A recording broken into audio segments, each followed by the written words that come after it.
bab 302 ko Riyadou Salihin darsu en no yeyta en tahrim harmugol anniyahatu wullugol fesa alal mayiti e dow fure wala tamil khadde bantitagol ka gabbude o shaqqul jaybi e wullugol seeka jibaji mudum ɗi wa nakfi sha'ri wullugol oraleɓe mum ɗin wa halaqahu e fembugol ɗi inna kañum kanintinoto labintinotako aduna sancata morotako masalan ko nanditata e ɗum wuppata lototako waddu'a o bil wayl e toragol boneji hoore mum wasuburi e halkaji yo Allah waran ɓakari mayi e ko nanditata e ɗum harmugol mum tottale hadis teme wulure e temeɗɗe jeego e capanɗe jeego e jeego 1666 hadis an Umar bin al-Khattab radiyallahu anhu qala wi qala nabi sallallahu alaihi wasallam annabi jalla maki al mayyitu teddungal mon yo onon wuruɓe fure mayɗo yo abdibu hino lettide fi kabri ka gabru makko bi mani alay sab ko ona fesede kon hoore makko ka aduna ɗum ko teddungal mon yo onon wuruɓe mayraɓe wulloɓe wa fi riwayatin ala fillahi mani alay kona kon fesede e hoore makko muttafaqun alayh wan ibnu mas'udin radiyallahu anhu qala qala rasulullah sallallahu alaihi wasallam nelaɗo maki laysa minna jeaka men man darabal hududa on bantitotoɗo ko gaɓɓude o shaqqal juyuba seka conci mo waɗa nodda huɗa bidawil jahiliya huɗande majjiyanko muttafaqun alayh wa nabi burdata qala wi waji abu musa al ash'ari radiyallahu anhu e abu musa no fahushi alayhi o faɗɗa wara aso tawi hoore makko nden fi hijiri imra'atin hino e hoore ceeki sonnajo goo min ahli imorde ɓeygu e makko nden ɓe mana tawi mo awli ɓeygu makko goo fa akbalat on sonnajo fewtiti tasihu himo sonka birannatin saabu ñuñugol falam yastati o wawali an yarudda alayha kañum nawnu ɗon nde o ruttata ko ɗum woni e ɓeygu makko ceen hay hunde ɓe mana yeetagol mo yo acculegoy masalan falamma faaga ɓayeyi ha o ɗiwti qala wi he ana min do bari on miɗo woɗɗiti mimman bari aminhu kala on mo woɗɗiti e muɗum rasulullah sallallahu alaihi wasallam mi mana kala mo nelaɗo pottiti min kadi ara miɗo pottitimo nelaɗo le hino pottiti kala wullowo fesa yo jasmi mayi ko ni wullirta fesa bari amina salika nelaɗo hino woɗɗiti kala wullowo tappito wal haaligati e wullowo fembito wa shaqqati e tampintinotoɗo nelaɗo maaki tawaka e ɓeɗo tawaka e makko ɓa o ɗiwti o wolani ɗum sonnajo makko on muttafaqun alayh as-saliga allati kon sonnajo tarfahu ɓantowo sawta hito makko mbindi yahati ka wullugol wulla sonka wonnadu bi e ka lisugol wal haaliga allati kon ta haaligu rasa fembo hoore makko nden endal musiba tuma masibo ngo waɗi tuma mayde nde waɗi fembo wa shaqqatu allati kon ta shuqqu thawba seko conci muɗum ɗin fof وعن المغيرة بن شعبة رضي الله عنه قال وسمعت من نبي رسول الله صلى الله عليه وسلم يقول مماك مني عليه كلا ولا دفسا هورم فإنه أن يعذب هرايك ولتتيدو بما نيه عليه سبكونا كون ولا دفسا هورم كوك أدونا هرايك ولتلو يتلين يوم القيامة يندرنا متفقون عليه كنا نمد شرطي فإذا عند القرآن إني wonki wonangetettake bakkatu wonki go sarti ko tawi woni wolna ɗo wullede fese on hari kanko kadi hari ɗum ko golle makko nunka aduna o ma hay so tawina golle makko kono o haɗata waɗay ɓe ɗum ɓen aray so maayi o waɗama ɗum aray lette ɗen hewtayno kono amma si tawi woni on tigi ko jeeyaɗo e haɗay ɓe ɗum ko aduna o yiɗa ko ɗum waɗete kon so o maayi ɗum waɗama e hoore makko aray ɗum hewtatama on ummi atiyata yettama enen atiya nusaybatu be dammi nun sabu ko nun on waɗa kon tural o fati ano selli ka waɗe kadi poccal inne nasayyata radiyallahu anha yalla ele qalat wi akhadha alayna rasulullah sallallahu alaihi wasallam Allah on ƴetti ahade jungo amen indal bay'a sangana men ahodayno Allah na nuha wonde men fesata mutafun alayhi wan Nu'man ibn Bashir qala wi aghma faddano ughmiya faddano ala Abdullah e hore Abdullah ibn Rawaha radiyallahu anhu فجعلت وانت أخته بندرا مكون تبكيه ولا وتقول ما إن واجب لا بل أندين وكذا إني وكذا إني تؤدب عليه مكون تنمو مؤجري ونوم هو عند دون ها الله ودي ودك فقال يوهين أفاقة من يوتي وإنما قلت شيئا إلا قيل لي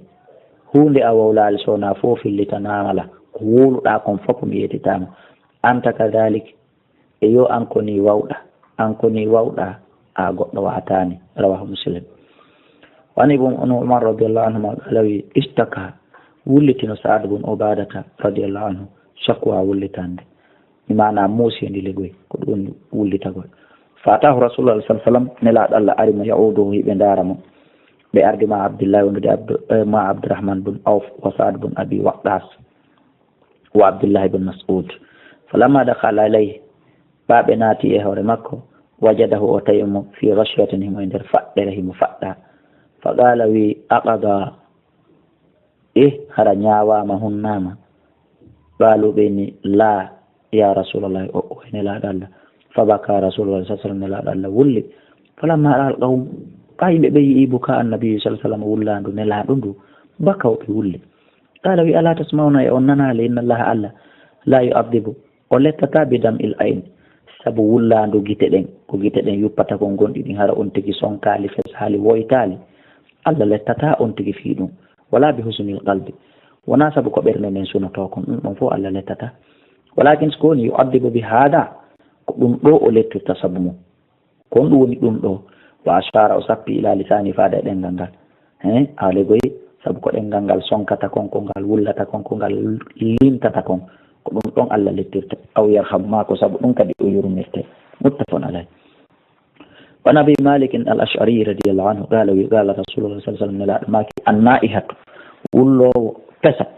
ida lam tatubsi o tubali qabla mawtiha ko adi mayde makko nde to kamo yimmintinoyte yawmal qiyamata ñande dargal wa alayha harayna hoore makko sirbalu wanare min qattiranen immorde e ɗattirana ɗum ko yeyte waddir on e wudere min jarabin immorde ko wiyete kon jarab ay rawahu muslim. وعن أسيد بن أبي أسيد التابعي عن امرأة كجتا صناجب من المبايعات قالت كان لاتك فيما أخذ علينا إدوك أهدي أمن رسول الله صلى الله عليه وسلم في المعروف إكو أندا الذي أخذ علينا ko ahodi amen ko ƴettude amen alla na'siyahu nde men yebbatamo fi e muɗum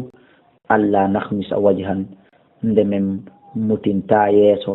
wala nadu waylan men torota ko bone si mayde waɗi ma kala jarrabe wala no suɓɗa jeyban men sekata conci wa an la nashuru sha'ran en nanshura sha'ran e nde men sancata sukundu رواه أبو داود بإسناد حسن. وعن أبي موسى رضي الله عنه أن رسول الله صلى الله عليه وسلم قال ما من ميت ألا وإما يموت من مايا فيقوم إمو باكيهم ولو ببن فيقول ويا واجب لا هون كاري أن وسيدا ko hojo an aw nahwi dal kama o wala sifa ɗum tedduɗo an ko hojo an illa wukkila bihi sona halfintemo akkirtemo aynintemo malakani malaka ɓe ɗiɗo yalhazanihi a hakada kunta ɓe hino aybinamo ɓenne jakoni waɗa ko ni tum ɓe aybinirtamo rawahu tirmidhi wa qala hadithun hasan. allahzu ko woni ɗum legoy addafu ko duñirgol on tigi e be jam'il yadi juɗɗin fof fi sadri ka ɓernde biddomo tappamo ni ka ɓernde pan bi mana yalhazani ɓeno biddomo ka ɓernde makko luubotomo juɗɗen ɗiɗi kala ka ɓernde pan jakoni wawɗa kala wullowo fesalinta ko ni. وعن ابي هريره رضي الله عنه قال رسول الله صلى الله عليه وسلم اثنتان pijiɗiɗi finnas hakkunde yimɓe ɓen ma ɗum yimɓe ɗiɗo hakkunde yimɓe ɓen huma ɓen ɗiɗo bihimno maɓɓe kufurun keferu andi ɓe wiyali goye ɓen ɗiɗo koɓe hefere ɓe furay wo kono keferan ka ko hino e maɓɓe ko mboni o atta'anu fi nasabi yuwowo dambe mi mana jiidotoɗo fattu ma fattino ɓiɗɗo halal hara o ɓiɗɗo on ko halal daro fes innana o ɗa woni baba makko few etagol ha hara pay kunkum mara baba foti hara mo mari baba o riwa baba makko foti ko waɗugol jina ha oya tawa mara baba wanni yahate wullo fesa alal mayite hoore mayɗo ɓeɗo ɗiɗo no hakkunde yimɓe ɓen kono keeferu hina e maɓɓe hay so tawinaɓe heferɓe furay rawahu muslim min torki Allah tabaraka wa taala yo Allah dandu en